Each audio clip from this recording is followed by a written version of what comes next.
Buenas noches, vamos a comenzar con el webinario. Para una mejor experiencia les recomiendo que en la parte superior de la sala hagan clic en Ver todos y elijan la opción Ver cámaras activas. Es muy importante que se aseguren de tener los micrófonos y las cámaras desactivados. Deben estar en rojo. También les recuerdo que pueden ir haciendo preguntas por el chat que serán respondidas por el disertante al final. Cuando hagan una pregunta, por favor, en la misma aclaren su nombre y apellido.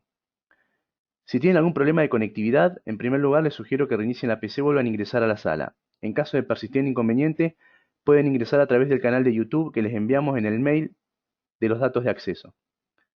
Si algún conocido o compañero no pudo ingresar hoy, comuníquenle que esta clase fue grabada y va a estar disponible en la plataforma del colegio. Para solicitar el certificado de asistencia, al finalizar el webinario, recibirán por el chat un link al formulario que deben completar. El tema del webinario de hoy es Pandemia en tiempo real, actualización epidemiológica, y el disertante es el doctor Mariano Ottonelli, especialista en clínica médica, actualmente cursando el último año de la especialización en infectología. Se desempeña en la sección de infectología del Hospital José María Cullem de Santa Fe y en la Dirección Provincial de Epidemiología de Santa Fe. También es docente en la Facultad de Ciencias Médicas de la Universidad Nacional del Litoral. Buenas noches, doctor Ottonelli. Muchas gracias por estar aquí hoy con nosotros. Puede comenzar cuando desee. Hola, ¿qué tal? Bueno, muchísimas gracias por la presentación. Gracias también a todo el Colegio de Médicos por esta invitación. Un tema un poquito arduo como la actualización epidemiológica del COVID-19 y gracias también a todo el público que está oyéndolo. Vamos a hacer una actualización.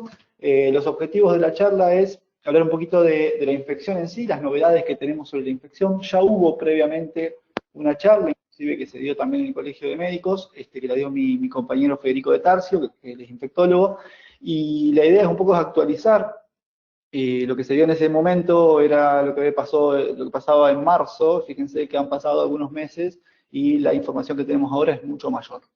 También vamos a hablar un poco de la situación epidemiológica, tanto en el mundo como local, en la ciudad de Santa Fe, incluso en toda la provincia. Vamos a hablar de los protocolos de trabajos locales y los resultados de las medidas adoptadas. Antes que nada, para empezar, dejo una frase de Stephen Gould, que fue paleontólogo, biólogo, evolucionista y demás, que dice que los microbios son la forma de vida dominante en la Tierra, que siempre lo han sido y siempre lo serán. La verdad que es una frase simple, pero una frase que resume un montón de cosas y un montón de verdades. Con respecto a lo que es la cronología de la enfermedad, bueno, la enfermedad, a fines de diciembre del año pasado, se reportaron casos de neumonía, neumonías atípicas, neumonías bilaterales. Esto se reportó en la provincia de Hubei, en China, en la ciudad de Wuhan. El 7 de enero aproximadamente ya se descubrió que esa enfermedad estaba causada por un virus, al que se denominó en su momento Novel Coronavirus 2019. El 27 de enero de este mismo año se reportó la primera transmisión humano-humano fuera de China, eso en el país de Vietnam. El 11 de febrero del 2020 la OMS lo declara como una emergencia de salud pública de importancia internacional, que es un paso previo para declararlo pandemia, que fue declarada el 11 de marzo de este mismo año. Y el 12 de marzo comenzó la furia por el papel higiénico y la estupidez humana. Con respecto al coronavirus, ya son virus conocidos, nosotros ya hemos escuchado de esta enfermedad. Eh, Se dividen en cuatro géneros, en alfa, beta, gamma y delta coronavirus. El beta, el COVID-19, el SARS-CoV-2 es uno de los betas coronavirus. Eh, bueno, el virus se denomina entonces SARS-CoV-2, es bastante similar al virus del SARS en cuanto a la filogenia del virus, en cuanto al genotipo, por eso se va a empezar a denominar SARS-CoV-2. Entonces el SARS, el que producía la autoinfección, se va a denominar SARS-CoV-1. El SARS-CoV-2 es el causante de la enfermedad que se denomina COVID-19, un poco para hablar de la nomenclatura.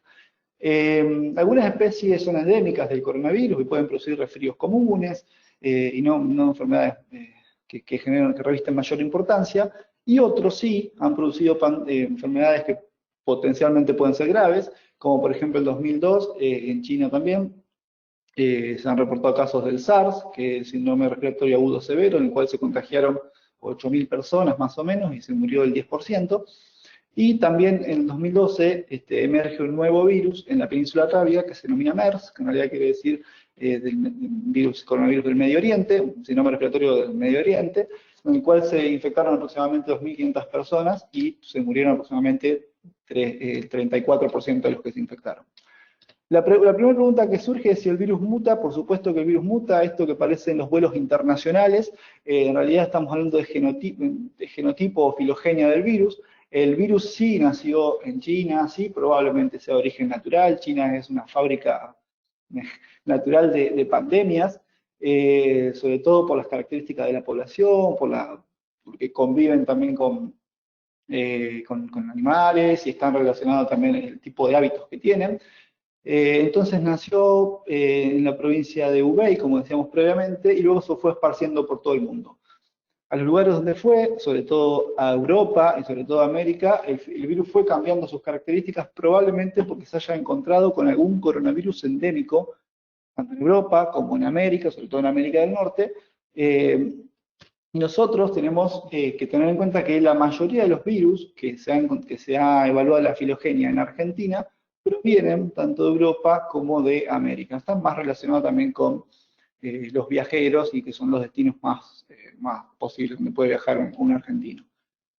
Con respecto a lo que es la transmisión, habitualmente hay dos maneras de transmitir la enfermedad. Es una menos frecuente, que es por contacto de gota, es una gota más gruesa, una gota un poquito más pesada, que podría llegar a contagiar, pero no más de 2 metros de distancia.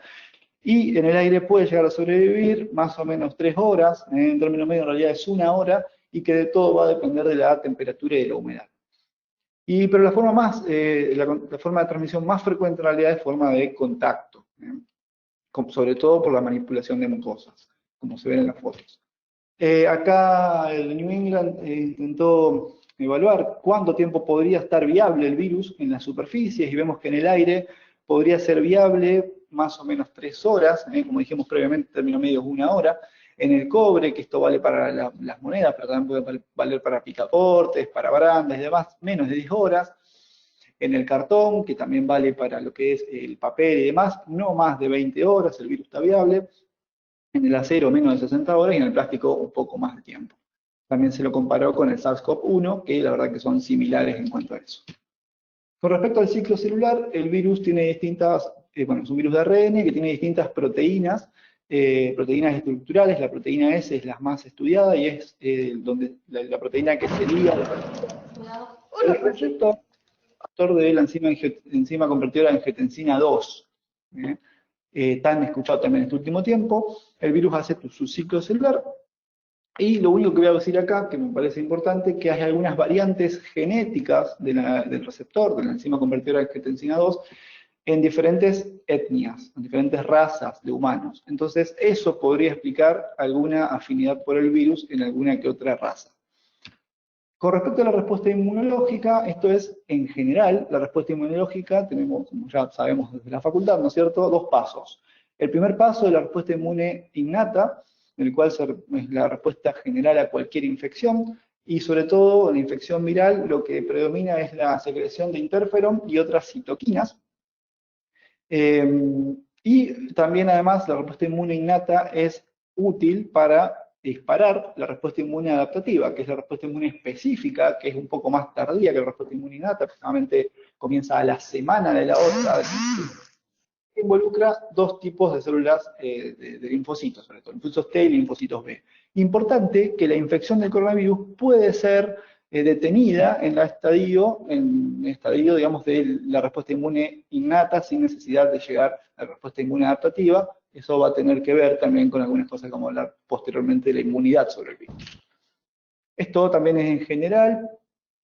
Tenemos un periodo de incubación para todo. Este es un modelo de infección viral que vale para el SARS-CoV-2, pero también puede valer para otras enfermedades virales agudas. El periodo de incubación de este virus es más o menos 5 o 6 días por término medio, si bien se ha reportado que pueden ser hasta 14 días, incluso más.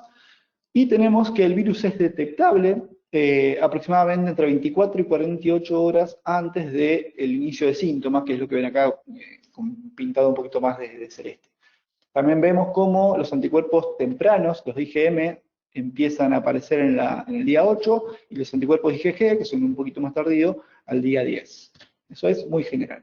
Con respecto a lo que es la Organización Mundial de la Salud, evalúa el R0 del virus, o sea, la capacidad de contagio, que lo pone al novel coronavirus o al SARS-CoV-2 entre aproximadamente 1,4 y 2,5. Esto quiere decir básicamente que una persona que está enferma puede contagiar, bueno, entre una y dos personas, y también, para que vean, también está la comparación con otros virus.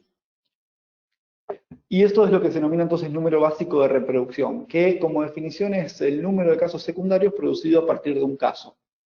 Para decir que una infección, para que decir que una infección es contagiosa, por lo menos el R0 tiene que ser mayor a 1, o sea, por lo menos tiene que infectarse, tiene que contagiarse una persona.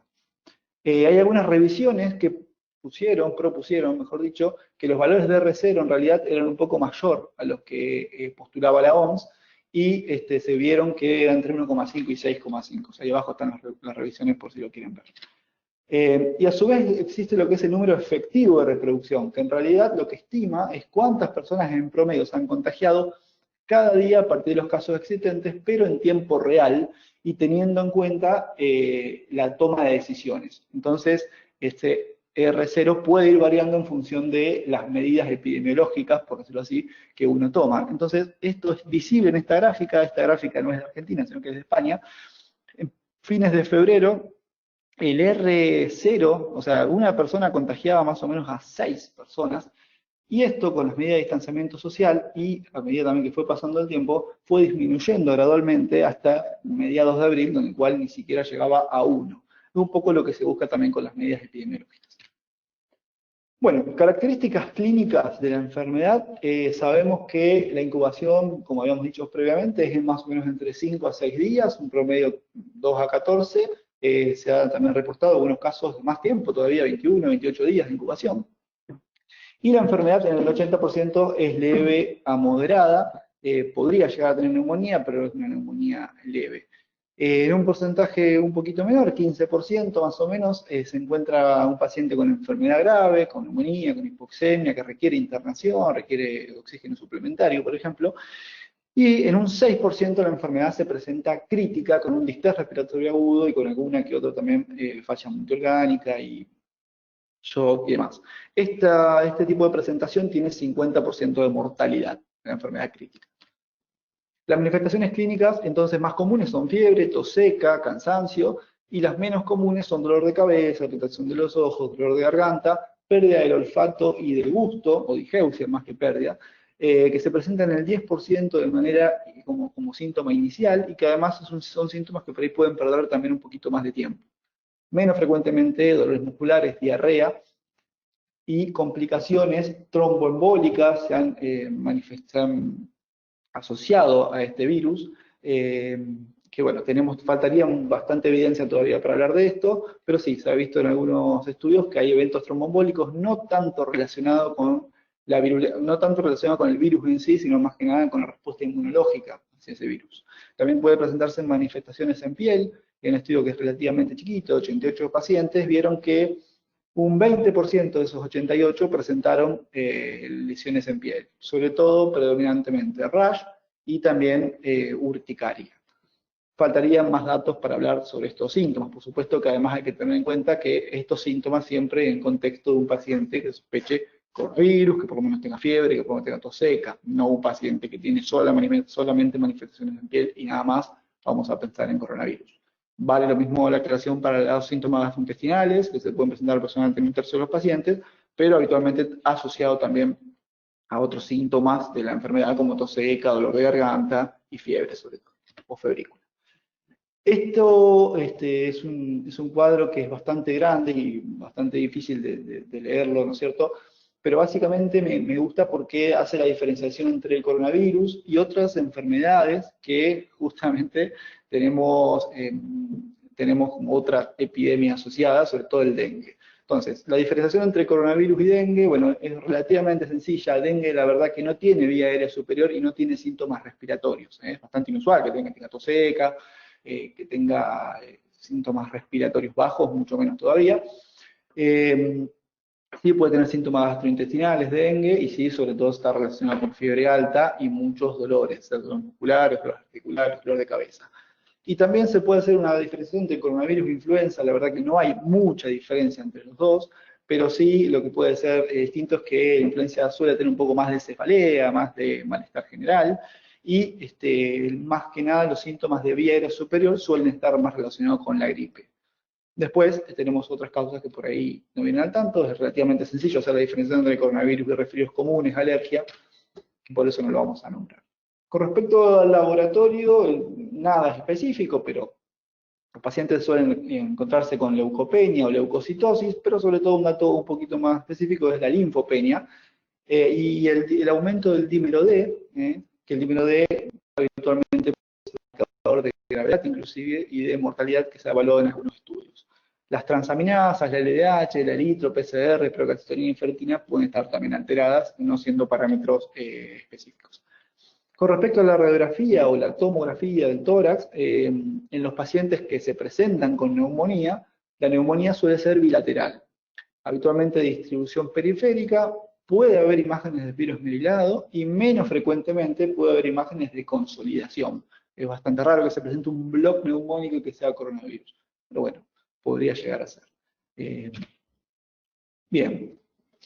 Con respecto a la mortalidad, se han visto las distintas mortalidades, en la fuente de la CDC y OMS lo ha postulado el coronavirus, el novel coronavirus, con una mortalidad aproximada de 3 al 4%. Después veremos si esa es la mortalidad real. Pero bueno, es más o menos lo que se está viendo en el mundo, y también se compara con otros virus, por ejemplo la gripe española que surgió por el año 1918, es más o menos 2,5, el SARS-CoV-1 sería es de más o menos una mortalidad de 10%, el MERS del 35%, bueno, y así otras mortalidades. Tenemos que tener en cuenta que uno cuando dice mortalidad global, podríamos también, ponemos todo en una misma bolsa. Pero es importante tener en cuenta que si uno lo divide por grupo etario, la mortalidad, esto pasó en España, van a ver bastantes cosas de España, sobre todo porque es una población similar a la nuestra en cuanto a cantidad de habitantes y además en cuanto a la genética, digamos. La mortalidad en España es más o menos un poco más ahora, esto es de unos días atrás, pero puede ser 230.000 muertos más o menos, perdón, confirmados, con 18.000 muertos más o menos.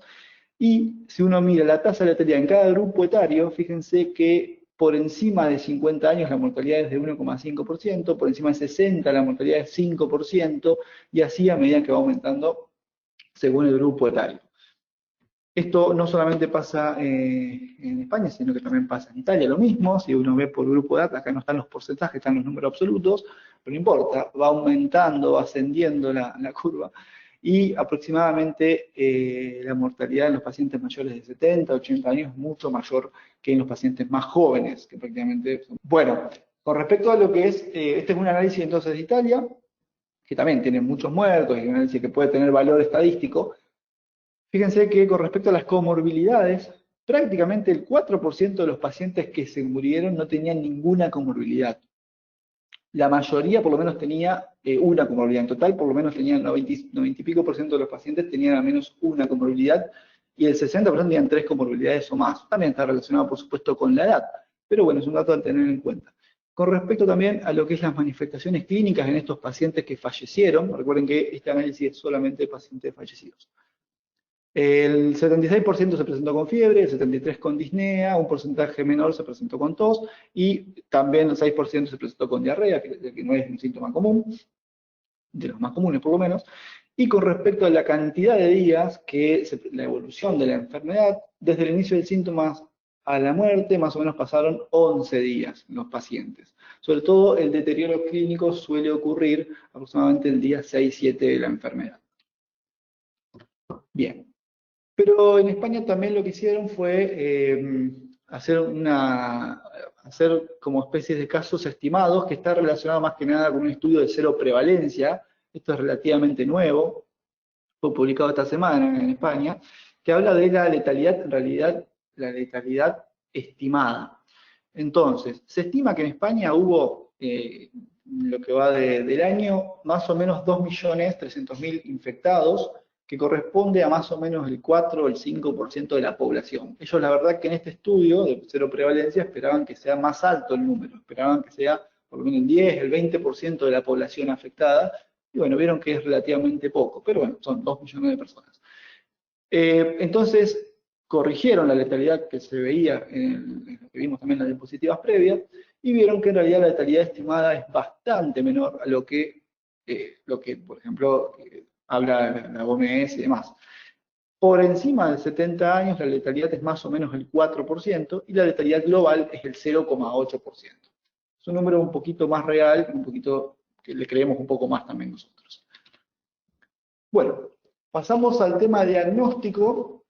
El tema diagnóstico podemos hacerlo a través de dos métodos. El método directo, que es obtener el ARN del virus a través de una PCR en real time, o también puede ser a través de la respuesta inmunológica obteniendo los anticuerpos, ya sea IgM o IgG. Entonces, rápidamente cuento esto, no es para que lean todo, pero básicamente lo que quiero marcar es que el hisopado nasofaríngeo y orofaríngeo se toma con una torunda de algodón especial, que en realidad es un hisopo de dacron.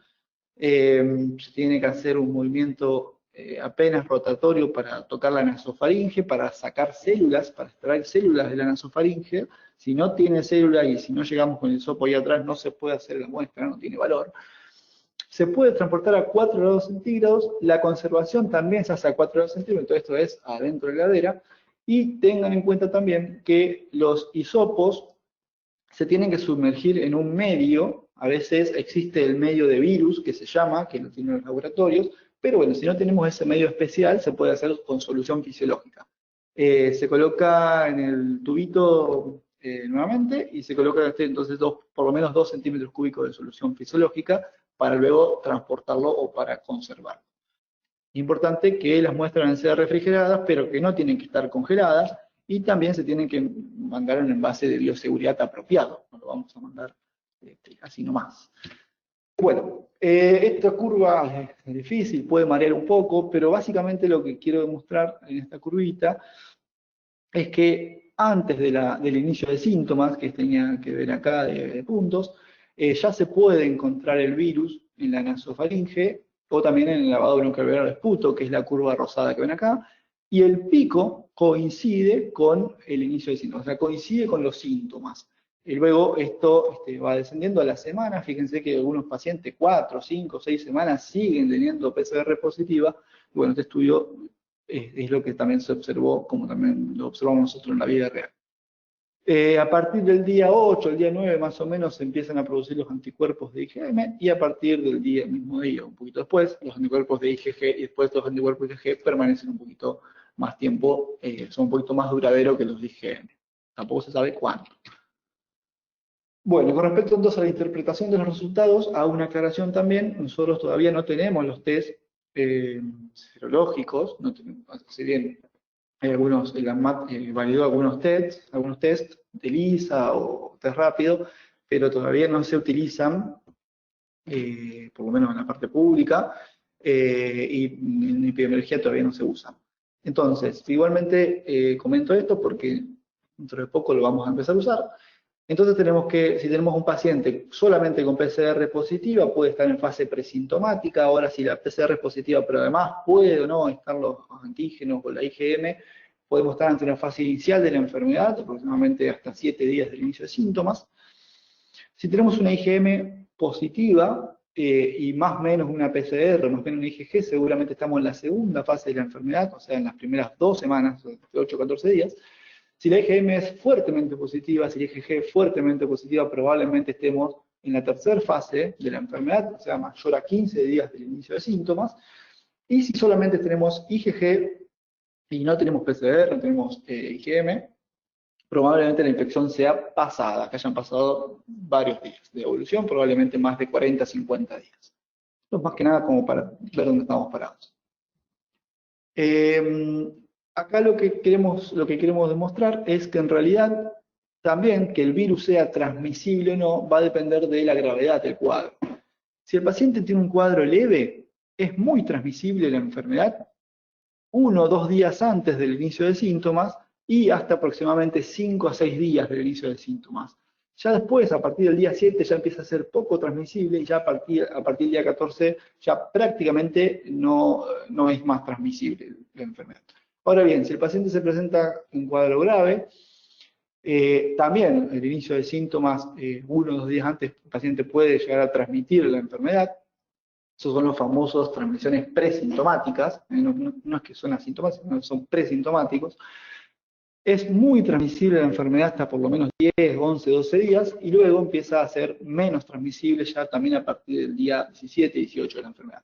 En cambio, si el paciente se presenta crítico, la enfermedad suele ser transmisible durante mucho más tiempo, 30 días por lo menos. Acá también arriba van a ver cuándo puede ser positiva la PCR, cuándo puede ser positivo el IgM, el IgG, etc.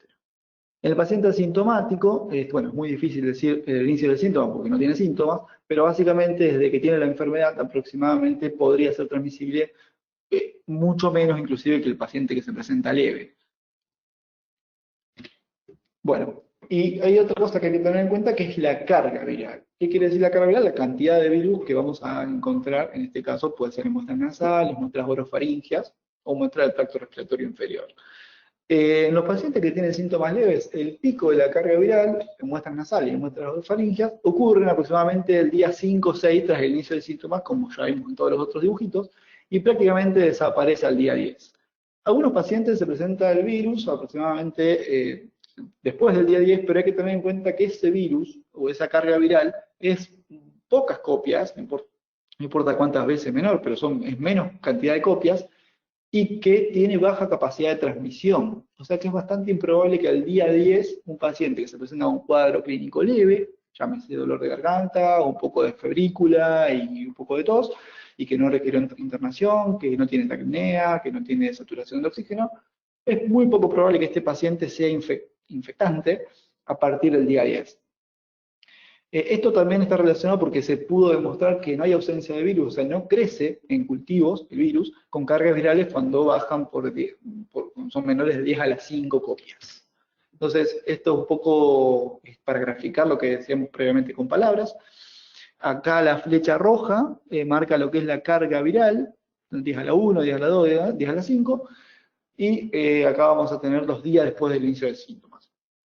El paciente que se presenta en forma leve, en los primeros días de la enfermedad, en los primeros 5 o 6 días de la enfermedad, suele haber el pico de carga viral y luego empieza a descender y ya fíjense que a partir del día 7, 8, 9, 10 ya empieza a no ser detectable.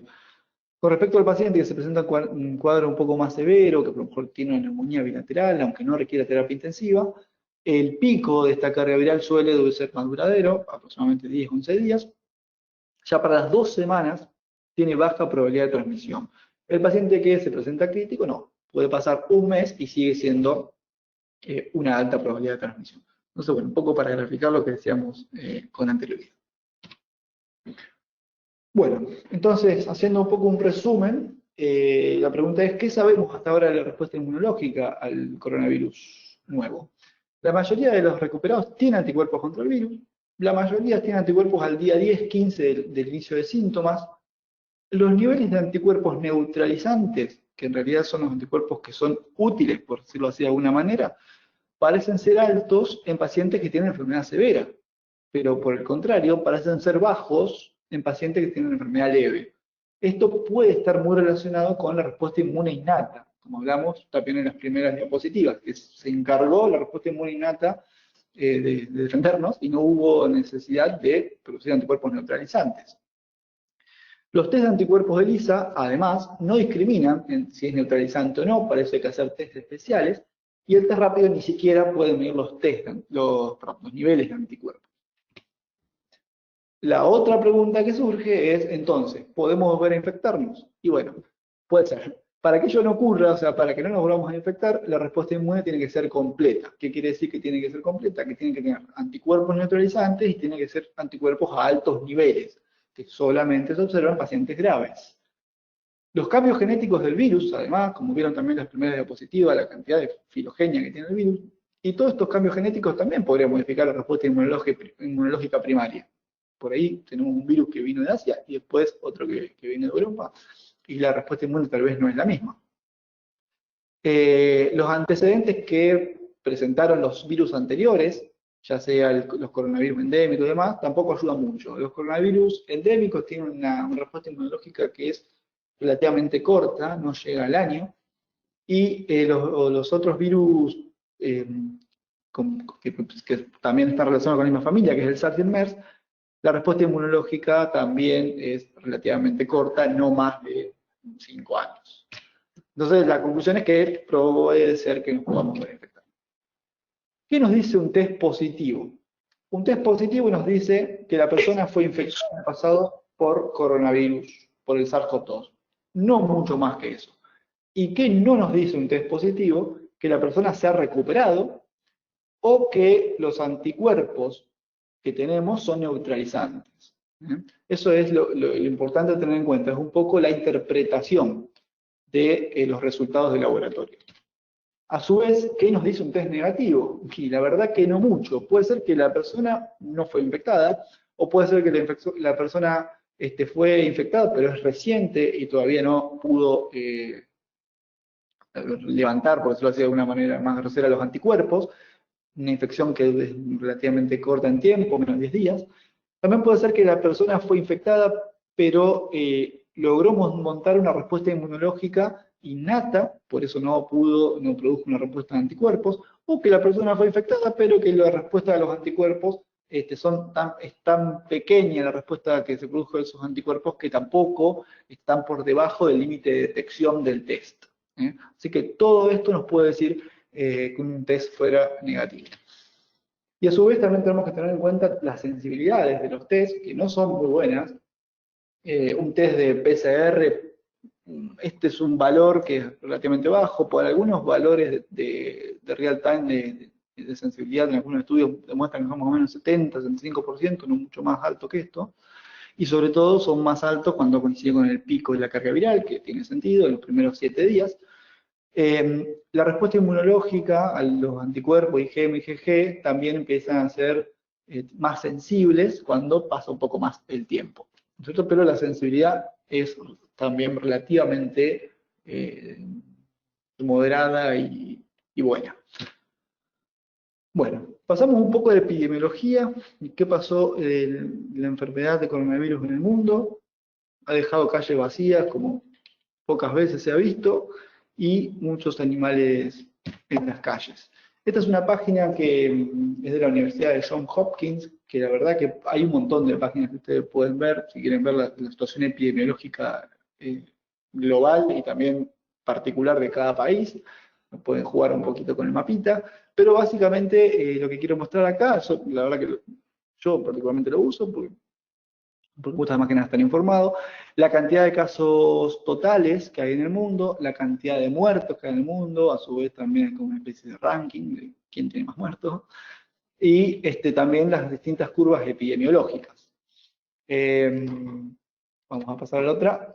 Tenemos acá que, por ejemplo, yo tomé Sudamérica como para también estar relacionado con los países limítrofes de Argentina, y además también para ver distintas cualidades que podemos ver en el mapa. Acá se pueden ver los casos confirmados, casos acumulados confirmados, y bueno, tenemos distintos puntitos. Estos puntitos uno lo toca y es de la cantidad de casos que hay. O sea, Brasil 200.000, Chile 88.000, Argentina la cantidad de casos que haya.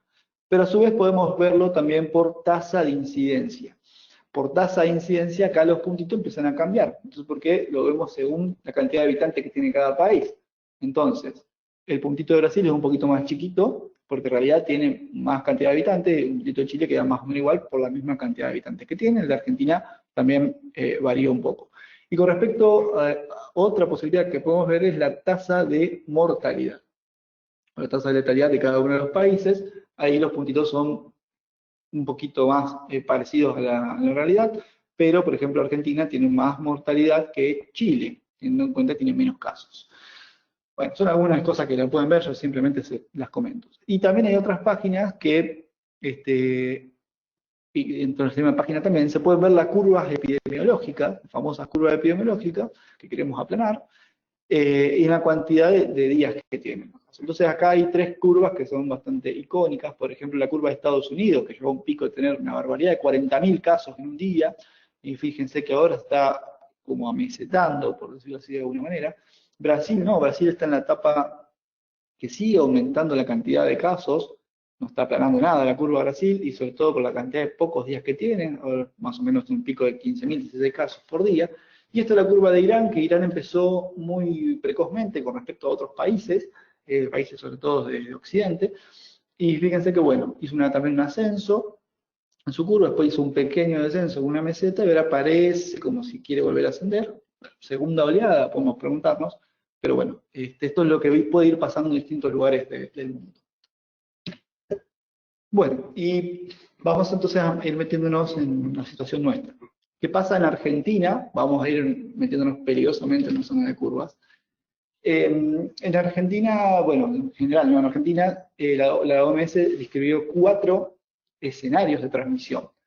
Por ejemplo, puede ser un país que no reporta casos, o un país que reporta casos esporádicos, o un país que reporta casos en clúster, o sea, en conglomerados, del cual uno podría saber de la cadena epidemiológica de quién se fue infectando, o podemos tener transmisión comunitaria, que ya uno se enferma de coronavirus y la verdad que no sabemos de dónde se pescó, por decirlo así, el virus. A su vez, esta curva, línea puede ir para adelante, de no tener caso a tener esporádico, a tener clúster, a tener comunidad, o puede ir para atrás también, de tener comunitario a tener casos esporádicos, que es lo que uno busca, no es fácil. Con respecto a la situación regional, esto es al 1 de mayo. Básicamente esta diapositiva lo único que les quiero mostrar, más allá de los casos que ya ahora ya no están actualizados, que podemos ver, esto es de la Organización Mundial de la Salud, podemos ver por región, podemos ver los distintos países.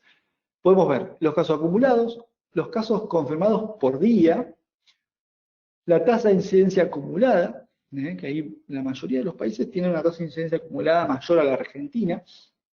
Podemos ver también los total de fallecidos y las distintas tasas de letalidad.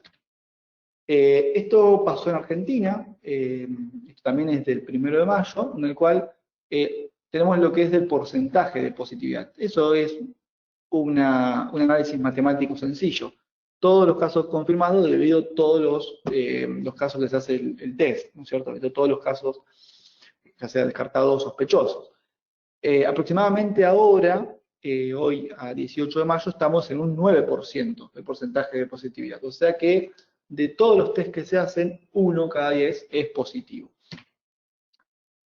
Después tenemos un análisis relativamente sencillo por distribución según sexo y según edad. Bueno, la mayoría de los infectados son adultos jóvenes en Argentina, y en cuanto al sexo es relativamente similar, más o menos de 50 y 50 entre varones y mujeres. O sea, no tiene ninguna predilección por sexo. Sí, a tener en cuenta que los niños son poco afectados. Y esto es la clasificación según, los casos según clasificación epidemiológica.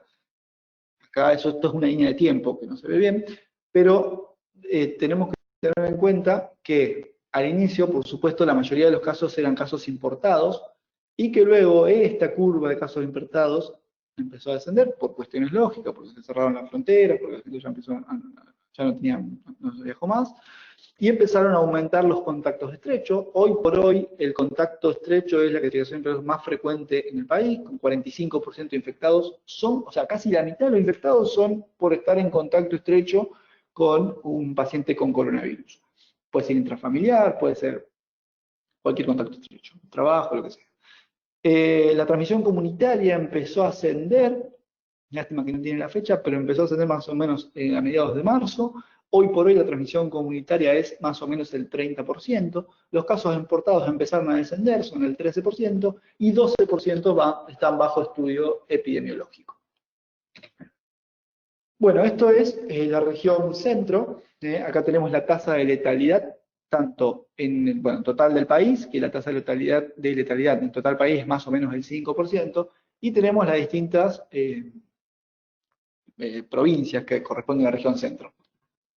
Regiones, vamos a decir, porque Cava está dentro de Buenos Aires, pero la provincia de Buenos Aires tiene más o menos 6% de letalidad, bueno, Cava 5%, y Santa Fe se encuentra con 244 casos, a la fecha son un poco más de casos, son 249 casos, con 3 fallecidos, lo que hace más o menos una tasa de letalidad del 1%. Se hizo también un análisis de mortalidad en Argentina, este es del 2 de mayo, por lo cual los números por supuesto que no están actualizados. Esto se actualiza continuamente. En ese momento había 234 pacientes fallecidos. Y se hizo un análisis de los factores de riesgo y también se dividió los factores de riesgo si el paciente tenía menos de 60 años o tenía más de 60 años. Básicamente la mayoría de los pacientes eran diabéticos, de los que se fallecieron, eran obesos o tenían un grado de insuficiencia cardíaca. Para hacer un análisis un poquito más resumido, los pacientes tenían una edad mediana de 75 años, 60% eran hombres, el hombre se muere un poquito más que la mujer, 20% no tenía ningún factor de riesgo, o por lo menos no se conocía tener factor de riesgo, y 30% tenía más de un factor de riesgo. O sea, el 20% no tenía ningún factor de riesgo, 80% tenían factor de riesgo.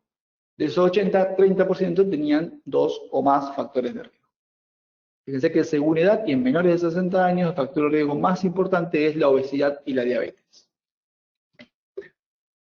Bueno, nos vamos acercando, vamos ahora viendo la situación provincial. ¿Qué pasa en Santa Fe?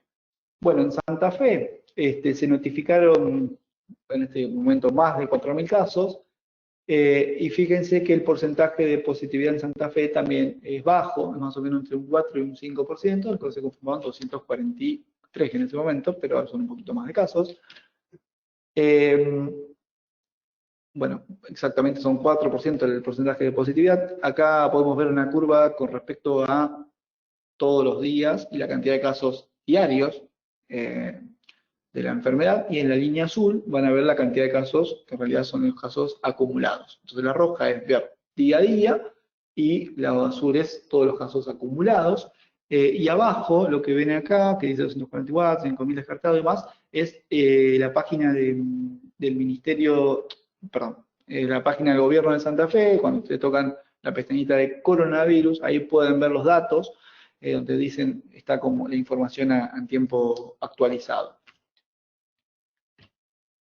Y con respecto a la gente en Santa Fe, cómo se infectó, cuál fue la clasificación epidemiológica, la mayoría en Santa Fe fue por viaje al exterior. El 50 y pico por ciento fue porque es viajero y vino a una zona con circulación. Cuando uno ve de dónde vino, bueno, la mayoría de los pacientes vinieron de Brasil, de Colombia, de República Dominicana, de Europa, sobre todo países, los países que habitualmente viaja, Italia, de España, de Francia.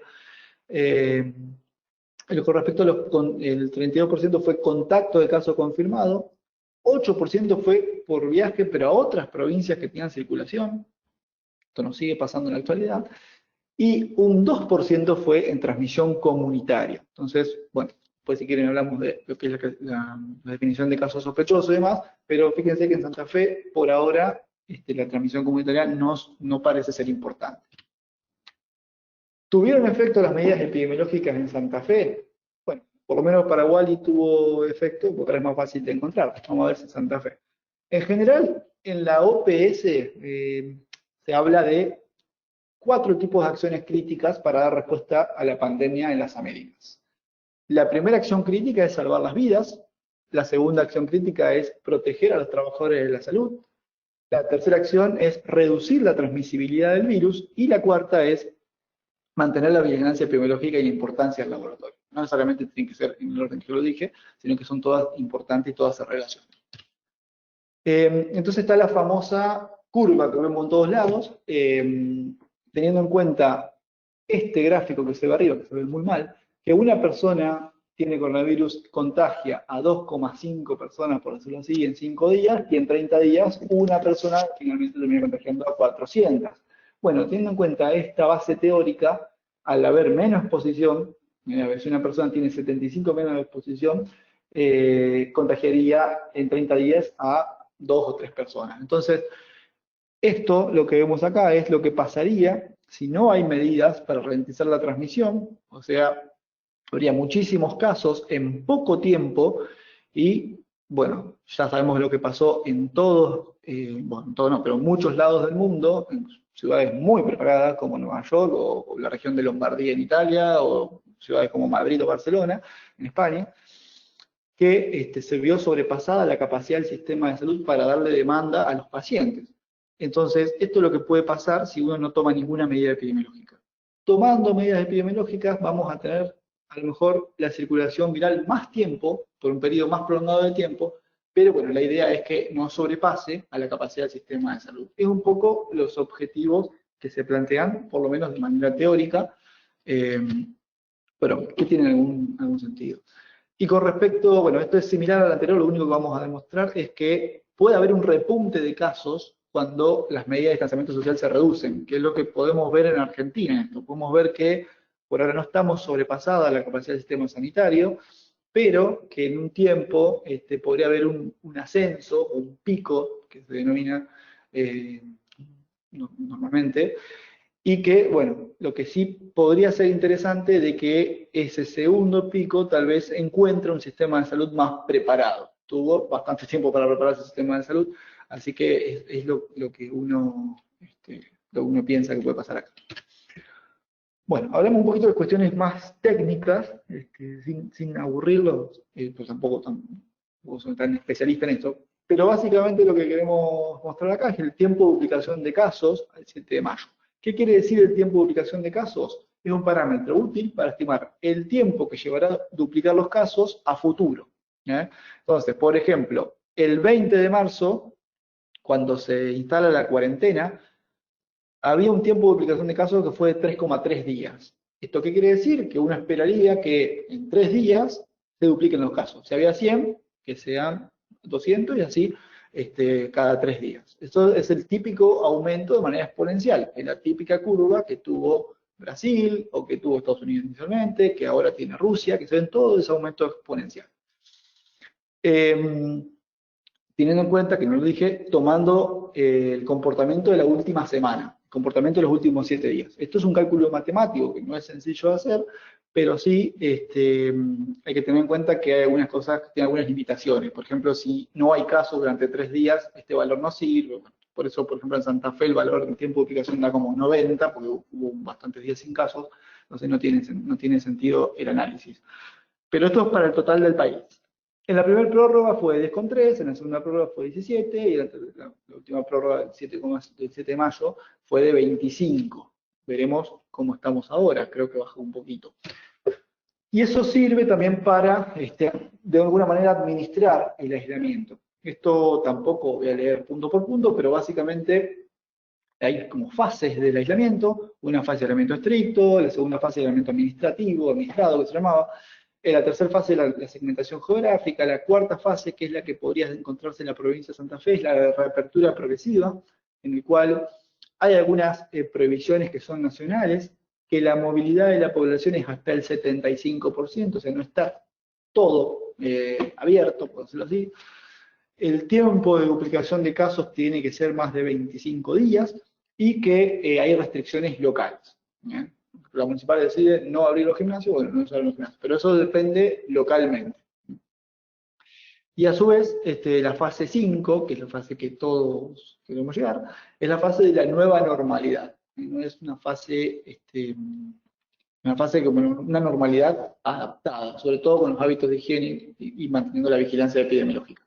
También hay que tener en cuenta que se puede avanzar para adelante o se puede retroceder en esta fase de aislamiento. Bueno, esto rápidamente es para mostrar qué hubiera pasado en Santa Fe, por ejemplo, si no se hubiera adoptado ninguna medida. Al 25 de abril nosotros tendríamos acumulados 37.000 casos. Esto fue por proyecciones que si teníamos en cuenta de cómo venía la enfermedad, cómo venía el tiempo de duplicación de casos hasta que se instauró el aislamiento social y preventivo. Hubiéramos tenido en un día 5.700 enfermos, esto en toda la provincia, y hasta 37.000 casos acumulados, sacando un número fácil, si 37.000, si de esos 37.000, un 5% son pacientes críticos, hubiéramos tenido 1.800 casos críticos, y si la mortalidad es de 1%, podríamos tener más cantidad de fallecidos, o sea, un total de 370 fallecidos. Ahora tenemos 3 fallecidos. Simplemente para demostrar que posiblemente, y según proyecciones, obviamente que esto es todo estimativo, en algún punto la cuarentena, por supuesto, que tuvo su efecto beneficioso.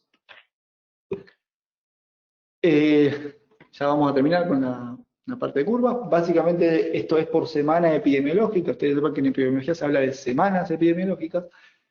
En el año 2020, el 9 de mayo, teníamos 244 casos. La mayoría de los pacientes fueron un ascenso bastante importante a partir de la semana 12, 13 y 14. Acá fue donde se instauró el aislamiento social y preventivo y vieron cómo también empezaron a descender los casos. Y en color están como la clasificación epidemiológica de esos casos. Entonces, en verde fueron trabajadores de la salud, muy importante en esta semana epidemiológica, aproximadamente 20%. Casos importados, como vimos en otra diapositiva, son los casos más frecuentes. Por contacto de caso confirmado. Por transmisión comunitaria, muy poquitito. Y en investigación son los que están en gris. Estas últimas semanas tuvimos un caso acá, otro caso acá, y bueno, habría que ver la semana 20 cuántos casos tenemos. Ya, más de uno seguro. Y esto es por localidad, por departamento. Me gustó este gráfico más que nada porque muestra cada departamento la evolución de casos que tiene y además cuánto hace que no tiene ningún caso, que después también puede servir para tomar alguna medida epidemiológica. Entonces Rosario prácticamente tuvo casos en todas las semanas epidemiológicas, excepto estas últimas dos. Bueno, ahora tiene otros casos más, así que no pueden cantar victoria. Con respecto a la capital, sí, por ahí el último caso fue en la semana de epidemiología 15, fue en principios de abril, el último caso del departamento de la capital, hace 4 o 5 semanas de epidemiología que no tenemos caso, bueno, y así podemos ir viendo en distintos lugares de la provincia.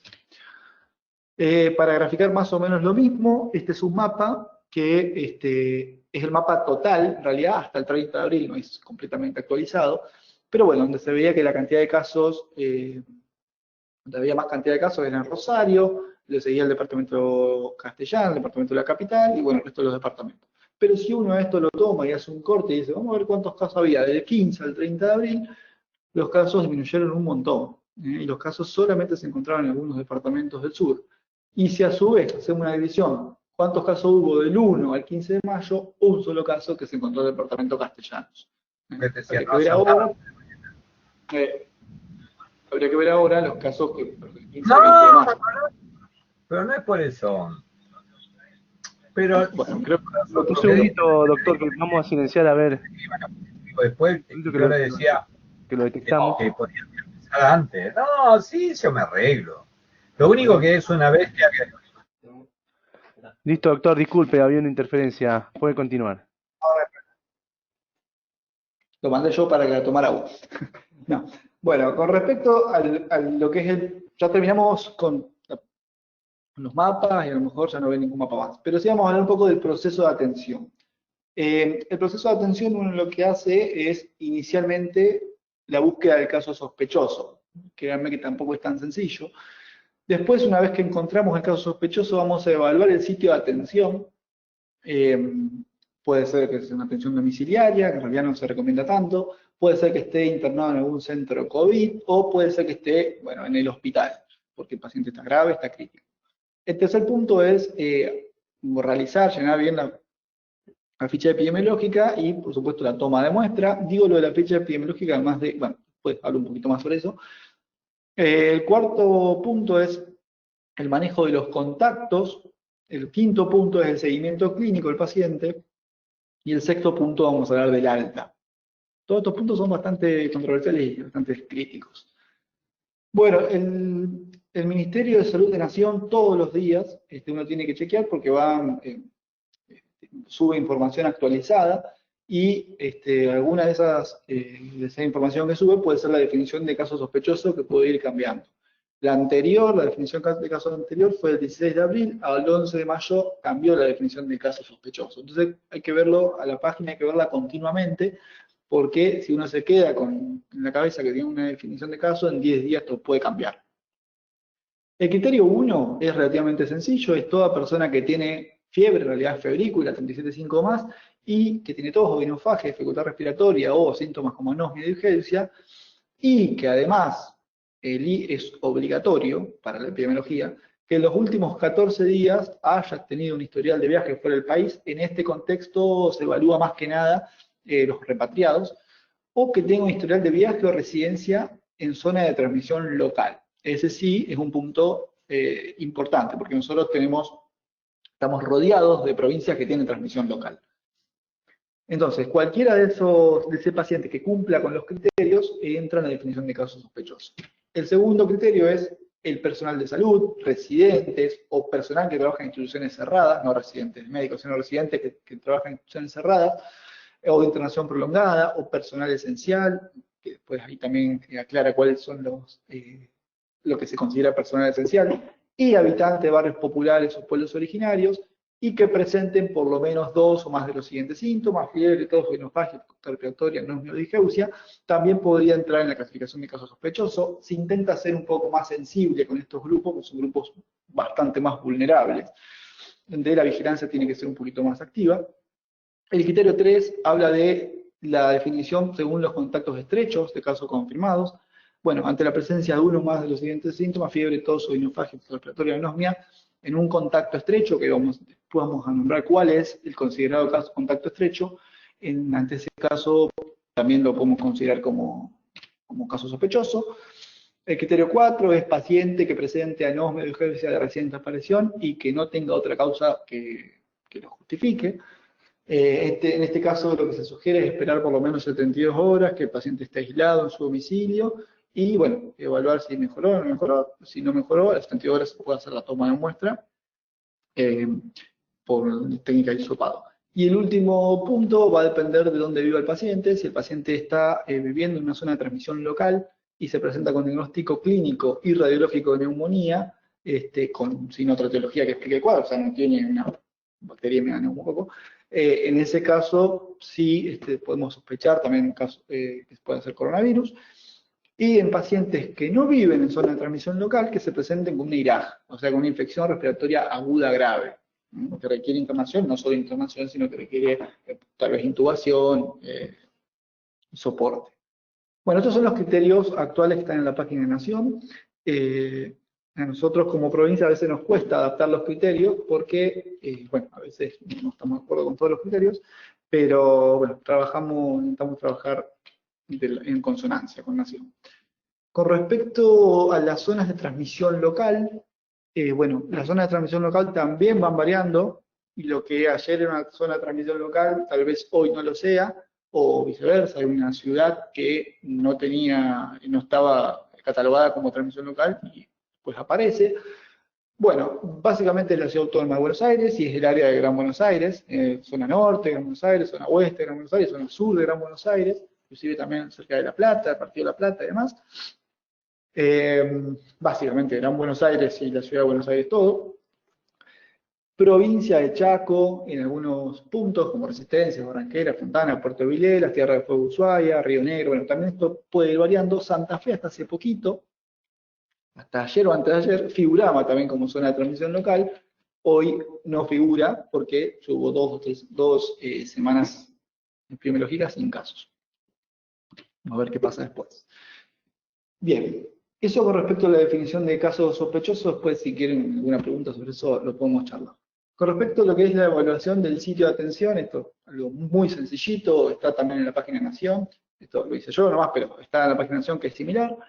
Cuando tenemos un paciente con coronavirus sospechoso, si tiene menos de 60 años y no tiene comorbilidades, y además está bien clínicamente, o sea, no tiene taquipnea, no desatura y no tiene ninguna otra complicación, el paciente tranquilamente puede atenderse en un centro de baja complejidad.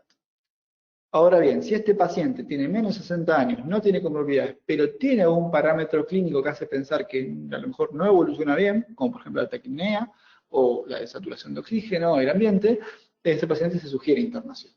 Además, se sugiere internación a todos los pacientes más de 60 años y el paciente con comorbilidades. Claro está, ¿por qué se sugiere internación? Lo hemos visto previamente cuando vemos los análisis de mortalidad. La mayoría de los pacientes que se mueren tienen más de 60 años y la mayoría tienen, como 90%, tienen comorbilidades. Entonces es importante tener en cuenta que estos pacientes pueden evolucionar mal, aunque inicialmente estén bien, aunque solamente tengan un poco de fiebre. Día 6, día 7 pueden evolucionar mal y es catastrófico la evolución. No es que uno puede ir viendo la evolución clínica con algún parámetro o que puede predecir cuál le va mal y cuál le va bien, sino que la mayoría de estos pacientes cuando se mueren es de manera abrupta. Día 6, día 7 no llegan ni siquiera a la internación.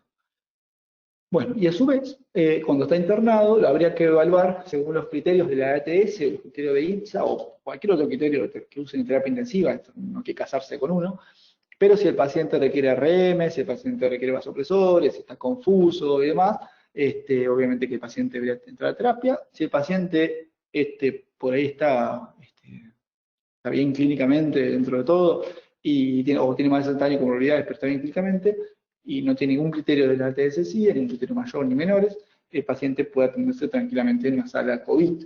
En los hospitales suele haber área COVID y área no COVID. Bueno, con respecto a lo que es la ficha epidemiológica y la toma de muestra, ficha epidemiológica obviamente que de positiva es horrible. Básicamente, para demostrar cuál es la ficha epidemiológica, se la pueden también sacar de distintos lugares, sobre todo en la página del Ministerio de Salud de la Nación. Importante que se llenen los datos. Esto que parece algo, bueno, es un problema real que tenemos.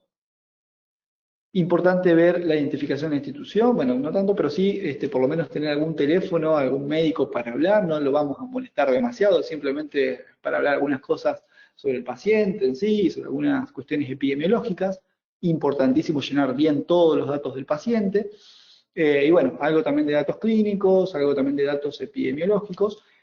Ya sabemos nosotros, yo también soy médico y sé que esto puede dar alguna que otra carita de fastidio, pero es importante llenar la ficha epidemiológica, además porque la ficha epidemiológica habitualmente va con la muestra, y es muy difícil que se procese una muestra si no va con la ficha epidemiológica. Entonces también tiene otro sentido también la ficha. Bueno, y la toma de muestra ya vimos que es con el hisopado. Puede ser hisopado, pueden ser muestras del tracto respiratorio inferior, no necesariamente el hisopado, pero era simplemente para graficar. Bien. Bueno, ya estamos terminando, pasamos con respecto a lo que es el manejo de contactos. El manejo de contactos es ante un contacto estrecho con un caso de coronavirus, se hace aislamiento domiciliario de esa persona y se lo vigila, digamos, clínicamente, no es que uno va a visitarlo, sino que por lo menos el paciente se tome la temperatura, si tiene también síntomas respiratorios y demás. Si no pasa nada de eso y cumple 14 días post-exposición, o sea, desde que estuvo en contacto con esa persona 14 días, el paciente puede estar de alta tranquilamente. Ahora vayamos a esta parte del algoritmo. Si el paciente tiene síntomas y es contacto estrecho, bueno, comunicar, pero tomarlo como caso sospechoso. Y bueno, si el paciente tiene coronavirus, se manejará como un caso de coronavirus. Entonces, la definición de contacto estrecho, esto es una recomendación relativamente nueva, que también salió en un consenso nuevo, en realidad, del Ministerio de Salud, que habla que el requisito que tiene que tener un paciente para definirse como contacto estrecho es que, obviamente, que el caso de coronavirus sea caso confirmado, o sea, no un caso sospechoso o un caso descartado, no, tiene que ser un contacto confirmado y a su vez bien sintomático. Entonces, persona que haya estado al cuidado con ese paciente y que no usó equipo de protección personal adecuado. Cualquier persona que haya estado durante al menos 15 minutos en una distancia menor de 2 metros, esto vale para los convivientes, para los compañeros del trabajo, para alguna otra visita que tuvo. En barrios populares, pueblos originarios, o sea, en poblaciones más vulnerables, también esto vale para las instituciones cerradas, a cualquier persona que haya compartido baño, cocina, habitación. Entonces, cualquier persona que tiene alguna de estas características se considera como contacto estrecho. Bien. Y hay un contacto que yo lo separé un poquito, que es el contacto del trabajador de la salud.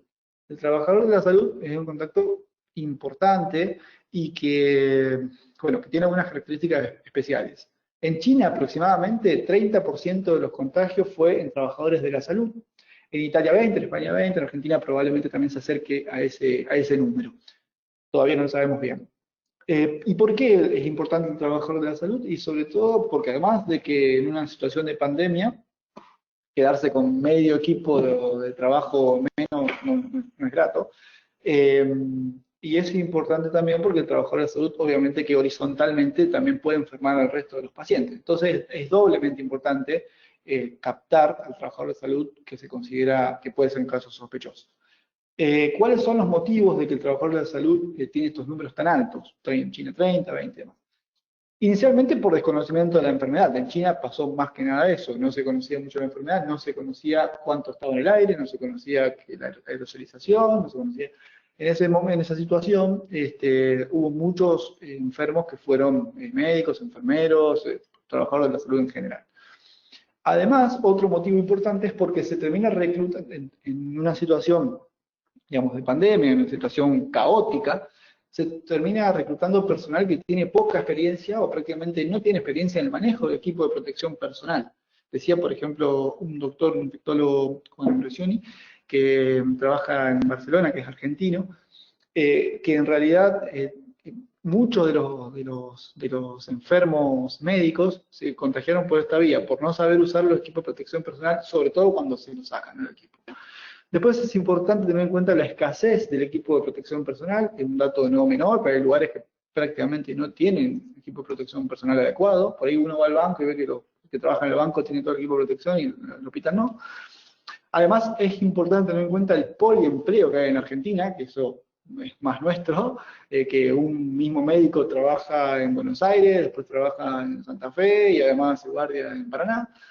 Y tener en cuenta también que el médico ya de por sí tiene malos hábitos, tiene algunos hábitos que son inadecuados, por ejemplo, el tema de compartir el mate, compartir utensilios, va en general más que por el médico del argentino. Y bueno, estos hábitos inadecuados también, por ejemplo, muchos de los pacientes que se han enfermado, bueno, en este caso fue en España, fue en salas comunes, o sea, donde en el comedor del hospital, bueno, en otros tipos de lugares que no están relacionados con la atención del paciente en sí. ¿Eh? Así que bueno, esto es importante para tener en cuenta. Y además, los trabajadores de la salud representan aproximadamente un 0,2% de los fallecidos, que es un dato no menor porque a veces estos pacientes suelen ser más jóvenes que el resto de la población. Acá arriba, a la derecha, se ve esa que le decía recién respecto a las recomendaciones del Ministerio de Salud, pero básicamente vamos a ver el personal de salud como contacto.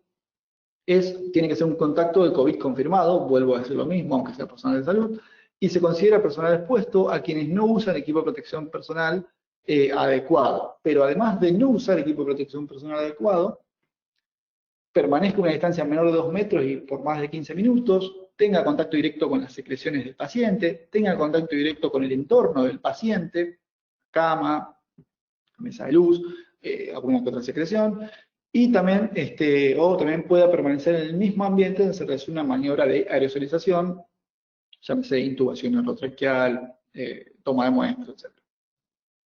Esto se va a considerar un contacto de alto riesgo.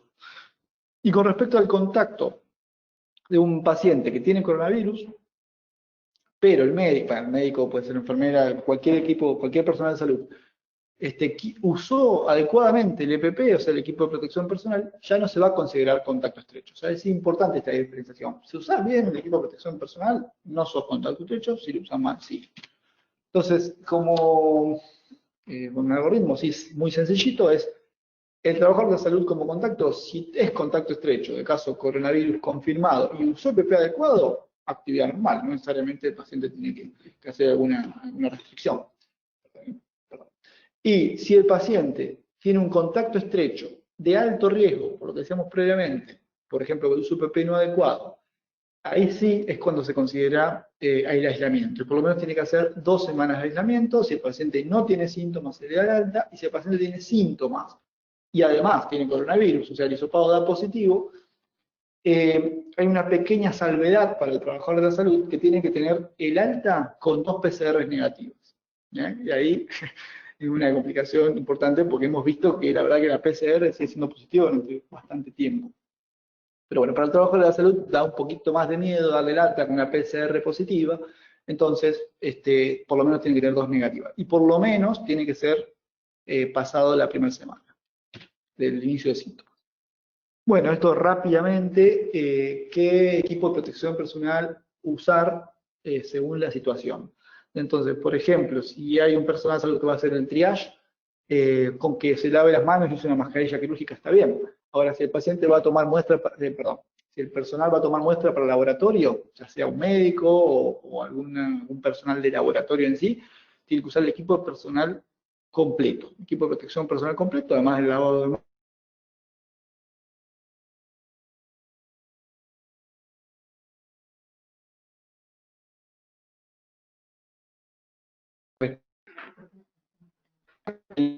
respirador, bueno, el barbijo N95, además la protección de los guantes.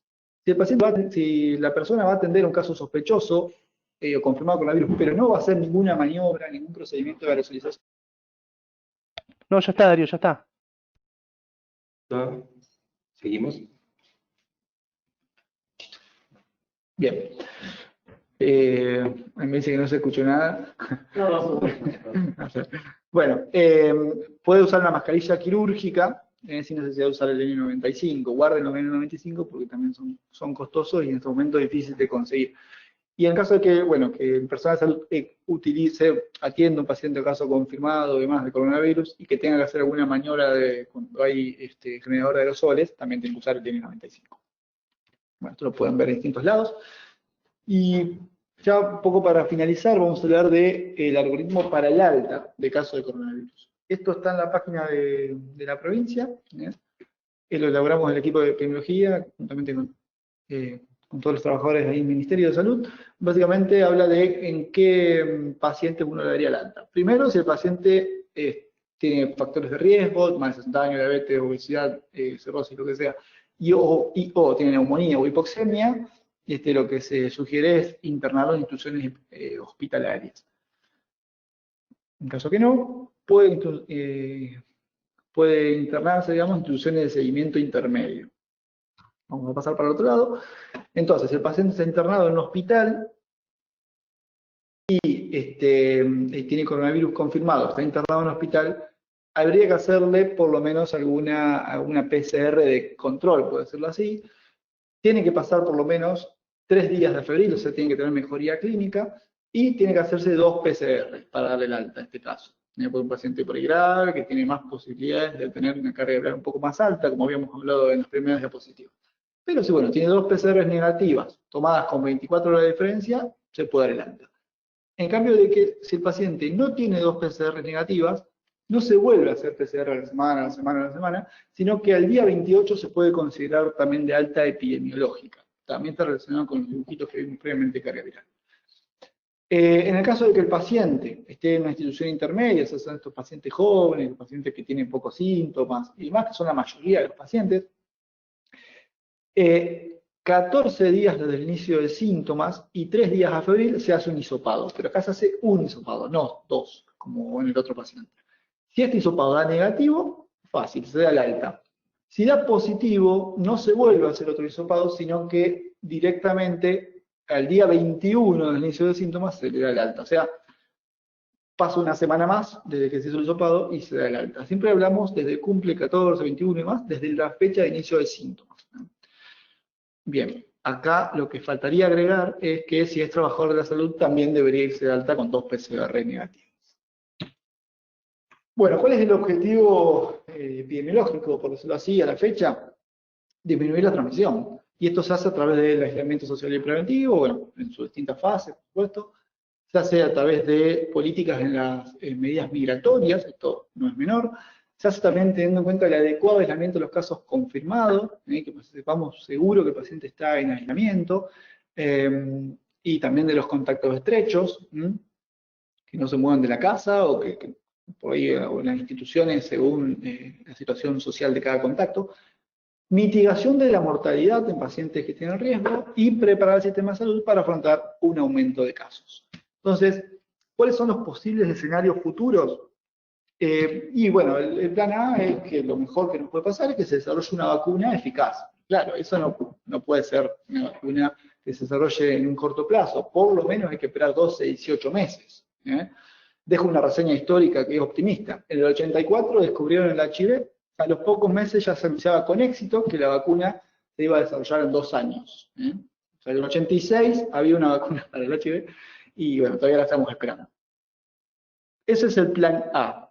El plan B es decir, bueno, no vamos a tener una vacuna en el corto plazo, vamos a tener un tratamiento eficaz. La verdad que ningún ensayo permite decir que va a haber un tratamiento eficaz, ni el lopirrito, ni la citromicina, ni la hidroxicloroquina, ni el remdesivir, que por ahí es un poquito más el prometedor esta droga, pero la verdad que tampoco es la panacea.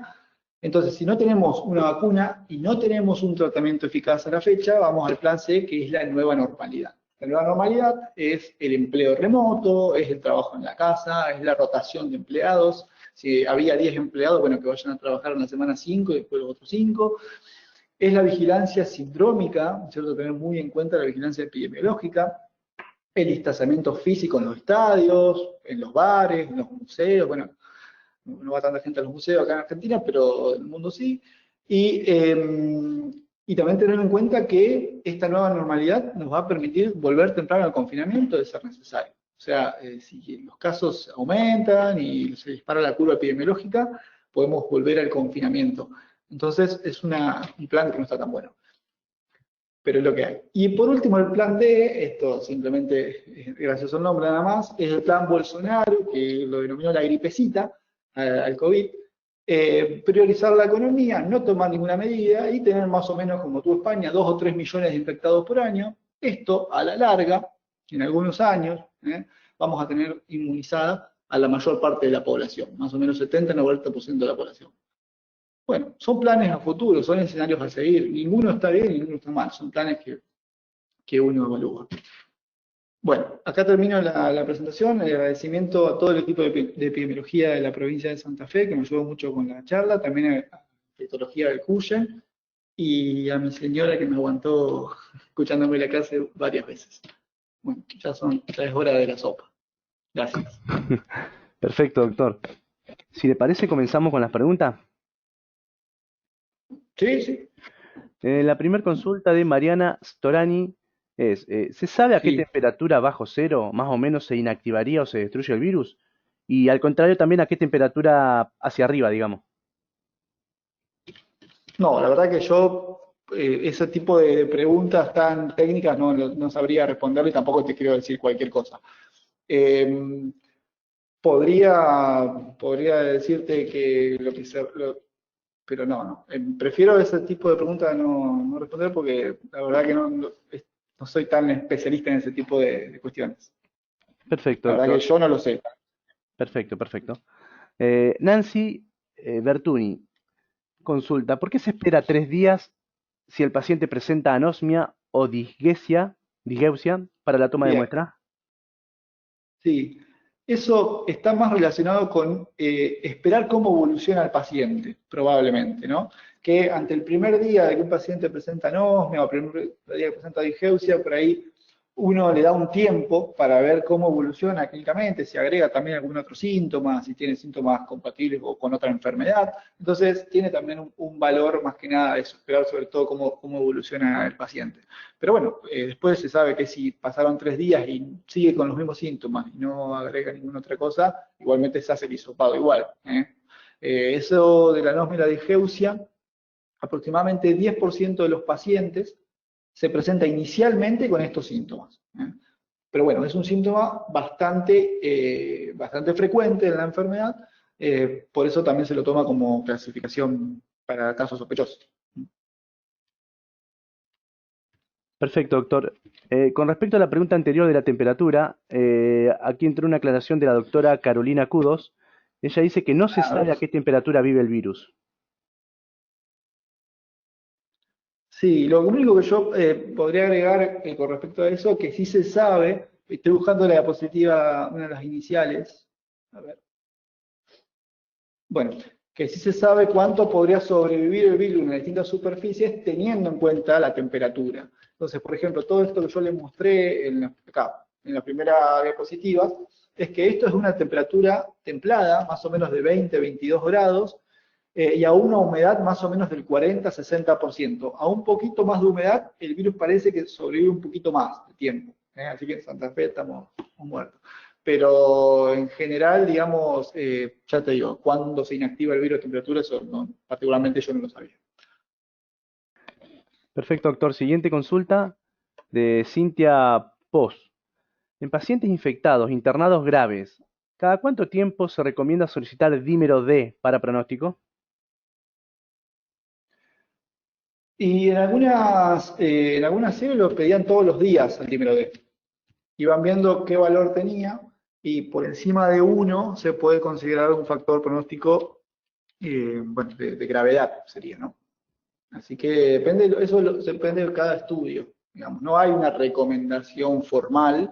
Esto todos vamos aprendiendo con el virus y no es que sabemos todos acerca del virus, de hecho sabemos poco sobre el virus. Alguien que diga que es experto en esto, la verdad que estaría, como mínimo, sería mentiroso, pero la verdad que depende de los estudios epidemiológicos que se fueron haciendo, perdón, estudios clínicos que se fueron haciendo, y bueno, vieron que el TIMB por encima de un valor, si se medía todos los días, podría llegar a ser un factor que es de marcador de gravedad, pero desconozco cómo se van manejando también las distintas de instituciones. No es una recomendación fuerte de que todas las instituciones hagan pedir el TIMB, por ejemplo, ¿no? Eso es un manejo más interno de cada institución. Siguiente consulta de Ana Pérez. ¿Qué porcentaje de pacientes pueden ingresar con fenómenos trombóticos como presentación? En España se han visto debut con ACV. Sí, la verdad que son por ahí, son casos que pueden llegar a ser anecdóticos, que un paciente sí se presentó inicialmente con algún cuadro, un evento trombótico. Yo la verdad que en este caso me gustaría que, más allá de lo que uno pone, que son manifestaciones emergentes, que hay que tenerlas en cuenta, es que tomarlo en un contexto, ¿no es cierto? En un contexto de la enfermedad de coronavirus, ¿no? Que sospechemos de enfermedad de coronavirus. Porque sí, vamos a encontrar en el pool de pacientes que hay en España, que es muchísimo mayor al de Argentina, podemos encontrar obviamente pacientes que se presentan de manera distinta, o podemos encontrar que Bélgica se contagió un gato, sí, podemos encontrar muchas manifestaciones o muchos reportes de casos pequeños, pero creo que para dar todo ese tipo de respuesta no voy a ser yo el que la va a dar, sino que hay que esperar tiempo sobre todo. Siguiente consulta, doctor. Alejandra Nardelli. ¿Qué se sabe de la relación con la enfermedad de Kawasaki en pediatría? Bueno, no, antes que nada, y no lo dije tampoco, discúlpeme si hay un pediatra, pues yo la verdad que no quería hablar del tema pediátrico, podrían, yo hago adultos, así que la verdad que no estuve leyendo sobre la enfermedad de Kawasaki y coronavirus. Pero bueno, no hice esa aclaración inicial, que más que nada la presentación estaba más relacionada a la población adulta.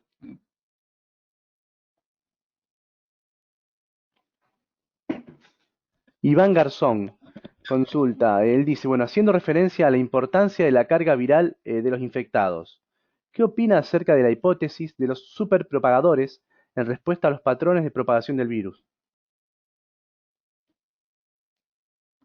No, desconozco la hipótesis, perdón. Si me quiere aclarar alguien, sé caro cuál es la hipótesis, pero no la sé yo, Bueno, si hay algún otro particularmente. comentario en el chat, se lo leo. Paso a la siguiente, doctor. Bárbaro. María Fernanda Recatanesi. En cuanto a la diabetes como factor de riesgo, ¿no está discriminada si es tipo 1 o tipo 2? No, no, por lo menos en este estudio no, ni tampoco si es insulino requiriente o no el paciente. Eh, Se tomó diabetes como general, ¿eh? Pero estimo que no debe haber ninguna diferencia, diabetes tipo 1 o tipo 2. Me imagino que tiene que ver más que nada con el paciente y con los controles glucémicos. Al tener malos controles, ya sea diabético tipo 1 o tipo 2, en tanto, los dos en la misma bolsa. Pero por lo menos en esta clasificación, yo también me hice la pregunta y también lo busqué y no hay ninguna diferenciación entre los diabéticos tipo 1 y tipo 2, por lo menos en este estudio. Es diabético como general. Pero muchos que son obesos y son diabéticos, así que es probable que la mayoría de esos pacientes sean diabéticos tipo 2 y sobre todo por la edad de los pacientes, que por ahí, bueno, a lo mejor también están más relacionados con eso. Diabético tipo 1 también puede ser grande. Perfecto, doctor. También sobre la consulta de, de la teoría hipótesis de los superpropagadores de Iván Garzón, Carolina Cudos también, dice, tampoco la conozco a la teoría, a la hipótesis. Si sería tan amable Iván Garzón de compartir la fuente. Le hago la siguiente consulta de Ana Pérez. Las manifestaciones cutáneas ascienden al 47% y la mayoría maculopapulares, y sobre todo en casos graves.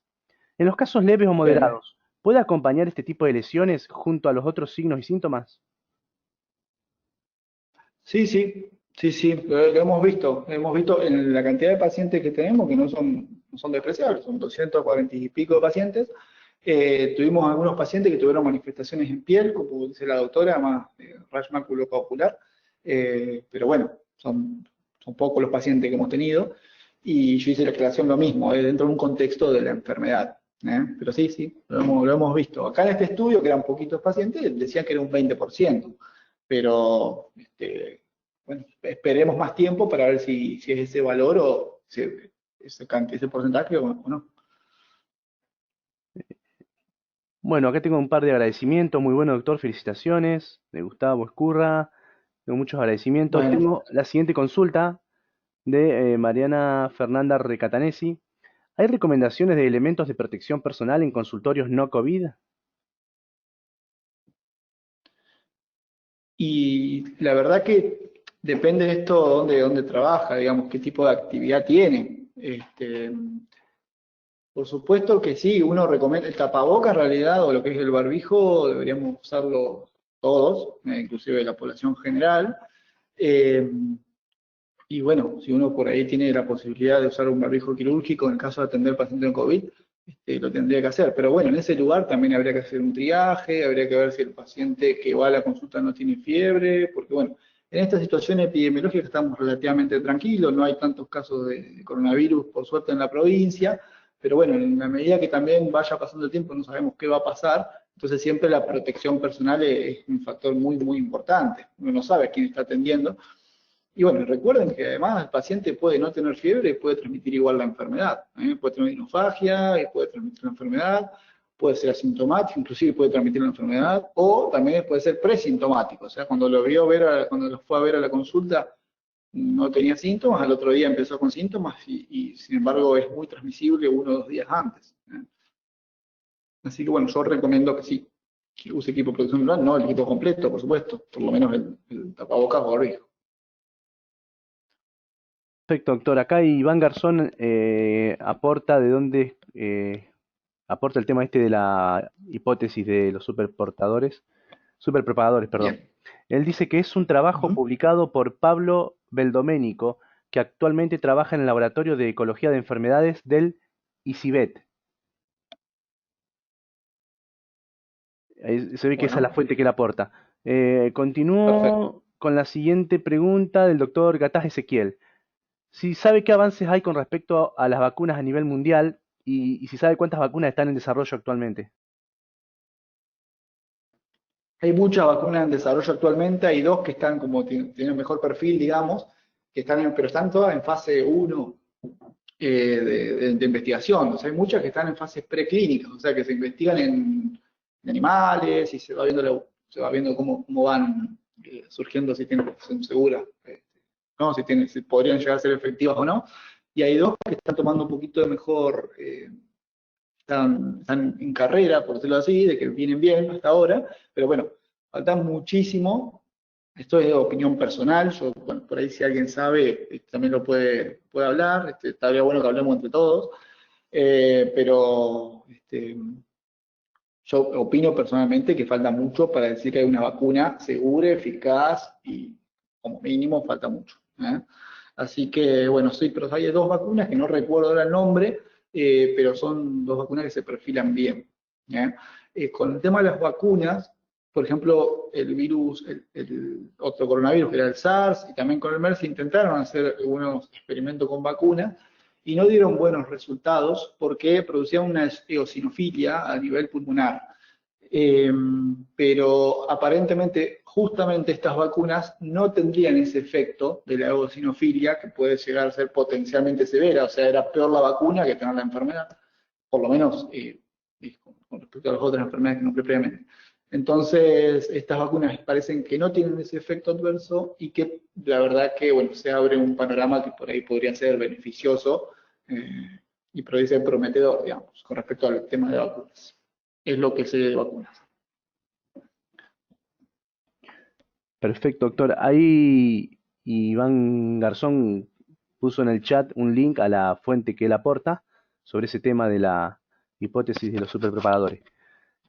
Bueno, Eh, perfecto. Graciana Morera, muchas gracias, excelente, excelente puesta, excelente, felicitaciones, Emilia Franchino. Em, Gracias. Otra consulta, doctor, de Rodolfo Siegel. ¿Cómo se toman las personas en un accidente en la ruta como sospechosos? Y el personal que interviene, llámese policía o bomberos, ¿cómo debe protegerse? Bueno, a ver si entiendo, digamos, la situación. Es un paciente que es caso sospechoso y que tuvo un accidente. Bueno, en esa situación se va a tomar las medidas necesarias, la ambulancia o el equipo de rescate tendrá que tomar las medidas necesarias para, o sea, tener todo el equipo de protección personal en el traslado. Debería haber en distintas regiones, digamos, de la ciudad, de la provincia, ambulancias que estén preparadas para atender casos sospechosos de coronavirus, ¿no es cierto? Es una ambulancia por ahí con una preparación distinta, una preparación especial. Está adaptada para atender eso. Eh, pero bueno, me imagino que con la pregunta va a eso, si hay alguna ambulancia que por ahí puede llegar a tener este tipo de posibilidad de atender pacientes sospechosos de coronavirus. Eh, pero bueno, bastante mala suerte, justo tener casos sospechosos y tener un accidente de tránsito, pero bueno, puede pasar. ¿Eh? Igualmente, siempre hay que tener en cuenta las recomendaciones estándares en general para todo paciente fuera del coronavirus. Un paciente que tiene un accidente de tránsito, ya el equipo de protección personal o el médico, los enfermeros y demás también tienen que tomar ciertas medidas, ¿no? Que son precauciones estándares, ¿cierto? Para cualquier paciente. Perfecto. Eh, la siguiente es Ana Pérez. Gracias, doctor. No sé si es una pregunta o un comentario. Dice, porque fue desestimado un paciente joven con síntomas, contacto y manifestaciones cutáneas en mi lugar de trabajo. Ah, no, ya aclara, claro, ya cuenta. Cuenta que en su lugar de trabajo fue Bien, desestimado un paciente joven con síntomas, contacto y manifestaciones cutáneas. Muy buena charla, doctor, excelente. bueno, gracias, Ana. Consulta de Florencia Peiró. ¿Qué se sabe sobre la posibilidad de inmunidad permanente posterior a la infección y la aplicación de plasma de pacientes recuperados? Bien, son dos preguntas distintas. La primera pregunta es que se sabe poco con respecto a si hay una inmunidad permanente, faltará tiempo también para eso. Tenemos una infección que es relativamente nueva, que comenzó como mucho, bueno, por ahí puede haber empezado antes la infección, pero que se conoce la infección a partir de diciembre, de enero, de febrero. Entonces, hay un factor que es ineludible, que es el factor tiempo, que vamos a tener que esperar para ver si los pacientes quedan con anticuerpos permanentes o no. Esa es la primera pregunta.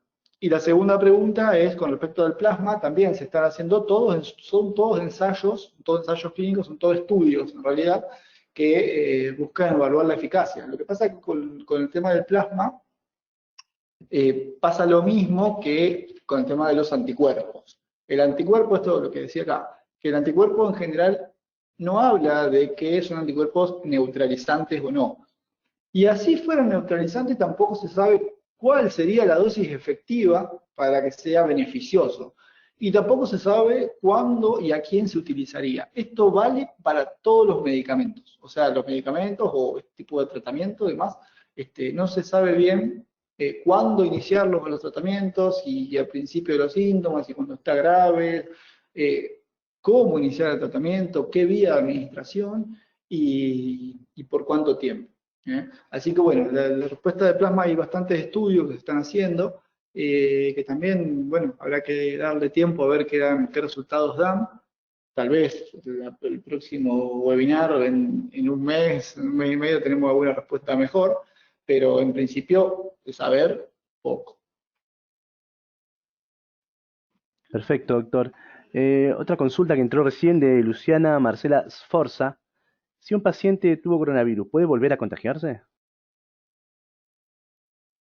Bueno, está relacionado con, también ya respondimos un poco en el PowerPoint, a lo mejor lo vio rápido o no prestó atención, o llegó más tarde. Nada. Pero básicamente la pregunta es si volver a infectarse, a lo mejor también habrá que darle tiempo, pero podría volver a contagiarse, sobre todo por esto que hablamos previamente. En los casos leves, los pacientes no suelen tener anticuerpos neutralizantes a dosis altas. Entonces, al no tener anticuerpos neutralizantes a dosis altas, tal vez la respuesta inmune innata bastó para que ese paciente se curara, por decirlo así. Entonces, por ahí si vuelvo a entrar en contacto con el coronavirus y además le agrego yo, si justo el coronavirus también tuvo una pequeña mutación o algo, que tampoco se conoce mucho, pero lo agrego, tal vez podría llegar a tener podría llegar a contagiarse. La verdad que no se sabe, la verdad que también los pacientes que se han visto que tienen PCR negativo, porque en realidad esto sale mucho en los medios de comunicación, más que nada, más que en revistas científicas. El paciente que se vuelve a contagiar, qué sé yo, Dybala o gente conocida, que se da una PCR a las 3 semanas negativa. Y después, como necesitaba 2 PCR, se hace otra PCR y es positiva. Entonces se volvió a contagiar. Bueno, ninguno de esos pacientes que se han vuelto a contagiar son pacientes que empeoraron clínicamente, o sea, que tuvieron síntomas después clínicamente. Entonces, probablemente más que un recontagio, más que volver a contagiarse, probablemente la sensibilidad de una de las PCR le dio negativa, o estuvo mal hecha la prueba, o no se tomó bien el hisopado, puede haber pasado algo de eso. Lo que sí hemos visto es muchos pacientes con muchas PCR positivas durante muchas semanas. Pero bueno, eso no quiere decir que sea infectivo. Así que, bueno, la respuesta, conclusión, no sabemos si podemos volver a infectarnos, también habrá que darle tiempo a eso.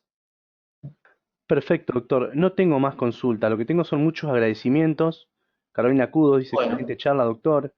gracias, Carlos.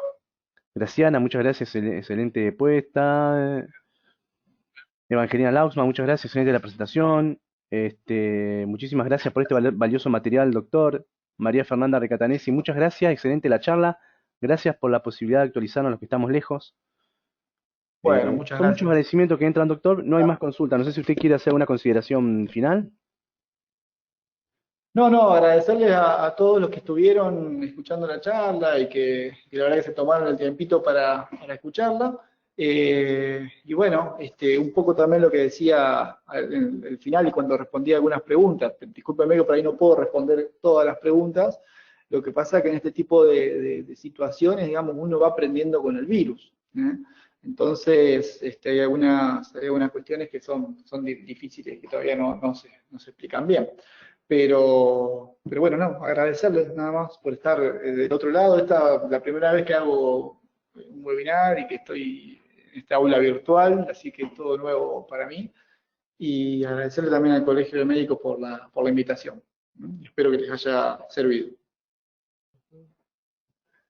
Bueno, doctor, entonces le agradecemos en nombre del CEMBI, del Colegio de Médicos de Santa Fe, por esta presentación y compartir sus conocimientos con nosotros. Muchas gracias nuevamente, doctor, y hasta pronto. Bueno, hasta pronto.